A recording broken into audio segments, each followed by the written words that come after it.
Hi hello friends, అందరూ ఎలా ఉన్నారు? ఈరోజు నేను మీకు శ్రీ భూసమేత దశావతార వెంకటేశ్వర స్వామి టెంపుల్ని అయితే కనుక చూపించబోతున్నాను. ఇలాంటి మరిన్నో డివోషనల్ వీడియోస్ మన ఛానల్లో అయితే కనుక ఉన్నాయన్నమాట.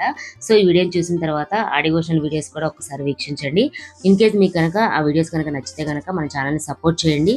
కొత్తగా మన ఛానల్ని ఎవరైతే చూస్తున్నారో వాళ్ళు మన ఛానల్ అయితే కనుక సబ్స్క్రైబ్ చేసుకోండి. కింది కాలేసం మరి మనం ఈ టెంపుల్లోకి వెళ్ళి దశావతార వెంకటేశ్వర స్వామి యొక్క విశేషాలు అలాగే స్వామిని అయితే కనుక దర్శించుకుందాము రండి.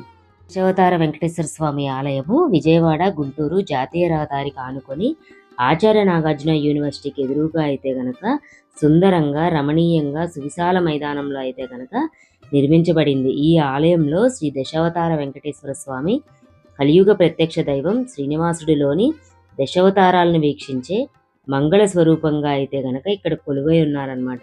ప్రపంచంలో ఎక్కడా మనకు ఇలాంటి మంగళ స్వరూపం అనేది కనిపించదు.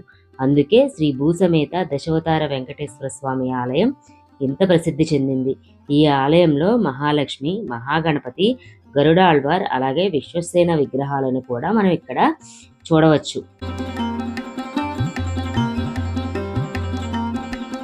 స్వామివారు ఏకశిలతో శ్రీ మహావిష్ణువు ఏకాదశ రూపాలు కలిగిన 11 అడుగుల ఎత్తైన దశావతార వెంకటేశ్వర స్వామి విగ్రహాన్ని గుంటూరు సమీపంలోని లింగమనేని టౌన్షిప్లో అయితే గనక ప్రతిష్ఠించారనమాట. దత్తపీఠాధిపతి గణపతి సచ్చిదానంద స్వామి చేతుల మీదుగా అయితే గనక ఈ విగ్రహ ప్రతిష్ఠ అయితే గనక జరిగింది అనమాట. ఈ దశావతార విగ్రహం భక్తులను విశేషంగా అయితే గనక ఆకర్షిస్తుంది. ఎందుకంటే ఎక్కడా లేని విధంగా స్వామివారి 21 అవతారాలలో అతి ముఖ్యమైన దశావతారాలు శ్రీహరి దశావతారాలు వేరువేరుగా అయితే గనక మన ఆలయాలు ఉన్నా కూడా అత్యధికంగా నారసింహ, శ్రీకృష్ణ, శ్రీరాముడు, వెంకటేశ్వర క్షేత్రాలే ఎక్కువగా అయితే కనుక మనకు దర్శనమిస్తాయి.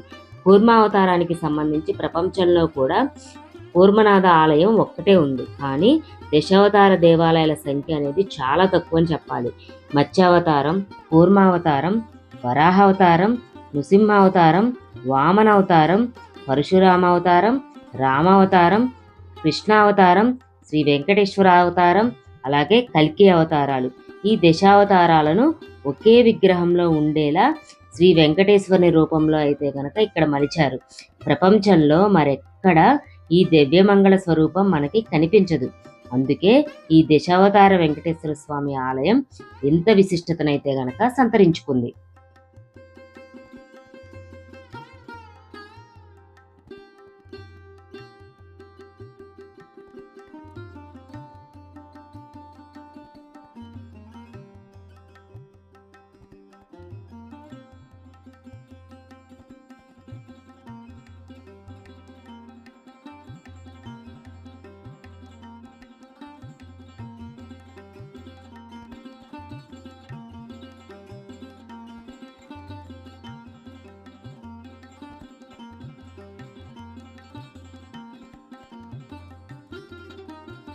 స్వామివారిని దర్శించుకున్నట్లయితే శ్రీవారి పాదాలతోనూ మోకాళ్ల వరకు మత్స్యావతారంలో, నడుము వరకు కూర్మావతారంలో ఇక్కడ స్వామివారు మనకి దర్శనమిస్తారు.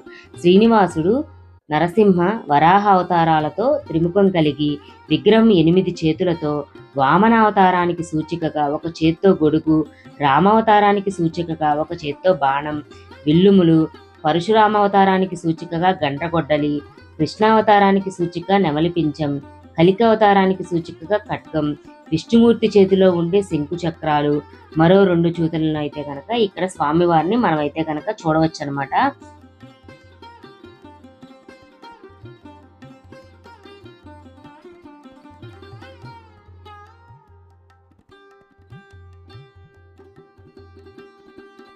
ఈ టెంపుల్ ఆగమశాస్త్రం ప్రకారం ఆలయ నిర్మాణం మొత్తం కూడా స్వామీజీ పర్యవేక్షణలో అయితే గనక సాగిందంట.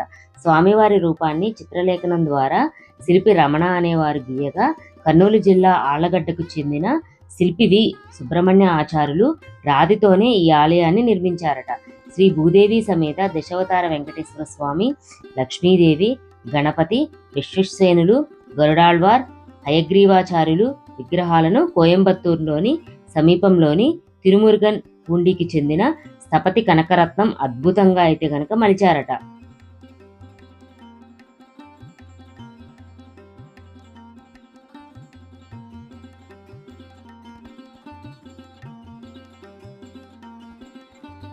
ఇటువంటి అద్భుతమైన విలక్షణమైన దశావతార రూపంలో ఉన్న శ్రీ వెంకటేశ్వర స్వామి ఆలయం బహుశా దేశంలో ఇది ఒకటే కావడం మన తెలుగు రాష్ట్రాల భక్తుల యొక్క అదృష్టం అనే చెప్పాలి.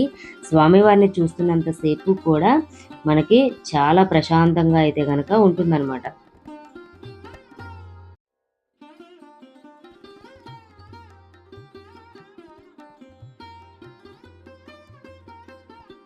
స్వామివారి దర్శనం ఉదయం 6 గంటల నుంచి అయితే కనుక స్టార్ట్ అవుతుందంట.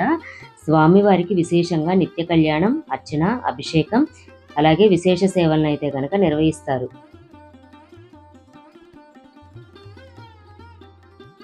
అవతారం అంటే దిగిరావడం అని అర్థం కదా. దుష్ట శిక్షణ, శిక్షరక్షణ కోసం శ్రీ మహావిష్ణువు భూమిపై అయితే కనుక అవతరించారనమాట. వారి 21 అవతారాలలో అతి ముఖ్యమైన దశావతారాలు ఒకే విగ్రహంలో మనం దర్శనం చేసుకోవడం అనేది ఇక్కడ చాలా విశేషంగా చెప్పాలి. వచ్చే భక్తుల సౌకర్యార్థము తీర్థప్రసాదాలతో పాటు నిత్య అన్నదానాన్ని కూడా నిర్వహిస్తున్నారనమాట. సో ఇక్కడ దేవాలయానికి వచ్చిన వారు కూడా స్వామివారి నిత్య అన్నదాన ప్రసాదాన్ని కూడా స్వీకరించవచ్చు. టెంపుల్ యొక్క టైమింగ్స్ చూసుకుంటే ఉదయం 6 గంటల నుండి మధ్యాహ్నం 12 వరకు అయితే కనుక ఉంటుందన్నమాట. సాయంత్రం 4:30 నుంచి అలాగే 8:30 గంటల వరకు అయితే కనుక టెంపుల్ అయితే కనుక ఓపెన్లో ఉంటుంది. స్వామివారికి నిర్వహించే విశేష పూజల్లో నిత్య పూజలు, సుప్రభాత సేవ, నిత్యార్చన, అర్చన, అభిషేకం అయితే కనుక నిర్వహిస్తారు.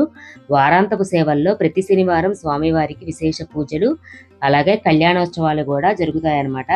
ప్రత్యేక ఉత్సవాలు వచ్చేసి శ్రీవారి బ్రహ్మోత్సవాలు, వైకుంఠ ఏకాదశి మరియు దసరా శరన్నవరాత్రులు ఉత్సవాలను అత్యంత వైభవంగా అయితే కనుక నిర్వహిస్తారు.